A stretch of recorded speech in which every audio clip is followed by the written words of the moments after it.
то баромадани варзишгарони кишвар аз фурудгоҳи байналмилалӣ лаҳзаҳои ба шумор боқӣ мондааст. мо имкон дорем ки атрофи чемпионати ҷаҳон оид ба санъати муҳрибаҳои омехтаи ғайрикасбӣ ки аз 17 то 20 августи соли ҷорӣ дар шаҳри Абу-Даби Амороти Муттаҳидаи Араб баргузор гардид, натиҷаи серӯзаро бароятон қисса намоем. 500 варзишгар аз 42 кишвари олам ба ин чемпионати фароҷаҳонӣ даъват гардиданд ки мунтахаби моро 30 нафар намояндагӣ кард. рӯзи аввали ҳунарнамоӣ аз синни 12 ва 13 сола оғоз гардид ки варзишгарони мамлакат тавонистанд бо гирифтани мақомҳои ифтихорӣ сарфароз гарданд. 7 медал, 3 тилло, 1 нуқра ва 3 биринҷӣ. дар рӯзи дуюми мусобиқа наврасони кишварамон ба гирифтани 8 медал, 3 тилло, 2 нуқра ва 3 биринҷӣ даст ёфтанд. нишонҳои тиллоро Фарҳод Давлаталӣ дар вазни 40 килограмм, Муҳаммад Саидзода дар вазни 52 килограмм ва Абубакр Алиҷонзода дар вазни 57 килограмм биёни варзишгарони синнашон 14 ва 15 сола ба даст оварданд. 15 медал, 6 тилло, 3 нуқра ва 6 биринҷӣ танҳо дар 2 рӯзи чемпионат ба дастпарварони Федератсияи таҷмаф тақдим гардид. шумораи зикршуда таваҷҷӯҳи варзишгарон чӣ ки тамоми коршиносони соҳаи аймафро ба ваҷ овард. Как все помнят, я недавно посещал Душанбе, присутствовал на детском чемпионате вашей республики, остался очень впечатлен. Более того, я сделал несколько записей и снимков, как тренируются дети в клубе Lion. С того времени прошло несколько уже месяцев, я уже проводил несколько семинаров в других странах, и я показал вот эту запись разминки таджикских юношей, которая длилась 15 минут.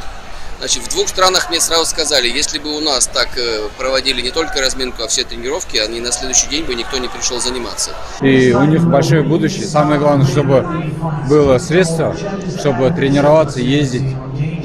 А ребята достойные. Very good wrestling. We predominantly were strikers. No, very good team. That guy there, that lad, brilliant wrestler. So nothing but respect to Tajikistan. Да, команда Таджикистан очень красиво выступила. Остальным всем удачи. Красивая команда, дружная, сплоченная. President is doing a fantastic job in terms of making sure that the sport is being developed from grassroots and from youth perspective. So congratulations to Devon for doing a fantastic job, and it's been amazing to have Tajikistan here as part of the federations and as part of the Youth World Championships this week. Ваши результаты просто впечатляют. Very good athletes, good jiu-jitsu. Люди хотят тренироваться вместе с вами. Это очень хороший, большой показатель того, что спорт развивается у вас в нужном направлении. дар умум варзишгарони таҷмаф ба гирифтани 21 медал, 7 тилло, 5 нуқра, 9 биринҷӣ даст ёфтанд ки ин натиҷа онҳоро садрнишини ҷадвали мусобиқа байни мардон гардонд.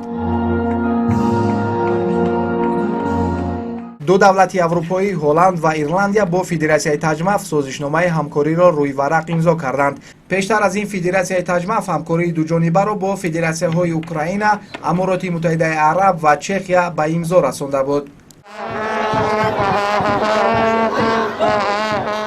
дар фурудгоҳи байналмилалӣ қаҳрамонони ин риштаро масъулини соҳаи варзиши мамлакат ва дигар шахсони муаззаф истиқбол гирифтанд. ман дар мусобиқаи ҷаҳон иштирок намуда сазовори ҷои аввал шудам. ман 4 ҳарифи худро мағлуб кардам. ман аврӯзи Сунатуллоҳ, ман якум бор аст ки аз Таҷикистон берун ба мусобиқаҳо меравам. ман хеле хурсандам ки дар ин мусобиқа ҷои аввалро гирифтам. ин аввалин мусобиқаи ман аст ки берун аз Тоҷикистон иштирок кардам ва инчунин дар чемпионати ҷаҳон дар шаҳри Абу-Даби сазовори ҷои аввал гаштам дар вазни 52 килограмм. ман Амруллои Амридӣ чемпионати ҷаҳон иштирок варзида 5 рафиқи худро мағлуб намуда ба финал баромадам. ман Рустам Фарбакер дар чемпионати ҷаҳон 31 дар вазни 31 баромад кардам. ман дар он ҷо сазовори медали биринҷӣ кишидам. ман дар ин мусобиқа аввалин рақиби худамро аз Баҳрайн мағлуб кардам ва дуюминашро аз Мексика, сеюминашро аз Амрико ки собиқ чемпиони ҷаҳон буд ва чоруминашро аз Қазоқистон. дар оянда боз ҳам машқу тамрини худро зиёд карда мехоҳам парчами азизамро дар арсаи байналмилалӣ бардорам. аз ин сол тайёрӣ мебинам ки бисёртар муштинги худро ва зарбаҳои худро сахттар кунам то ин ки ҳарифони худро мағлуб кунам. ман Саидзода Муҳаммад ки дар чемпионати ҷаҳони дар шаҳри Муттаҳидаи Араб аз гузошти ҷой аввал ишғол намудам.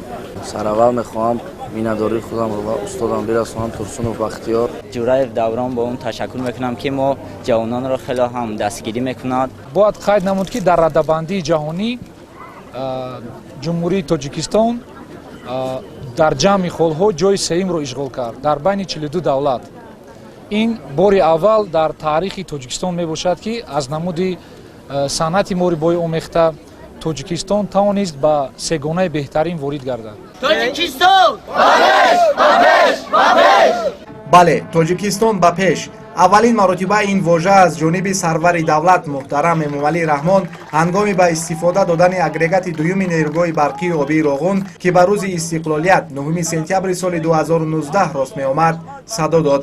агар ба тақвим назар афканем, рӯзи таъсисёбии федератсияи таҷмаф низ ба соли зикргардида рост меояд ва бошад ки дурахши дастпарварони ин федератсия ба мисли нерӯгоҳи барқии обии Роғун ҳамеша рӯшан бошаду рӯшанияш рӯи оламро фаро гирад. Тоҷикистон ба пеш.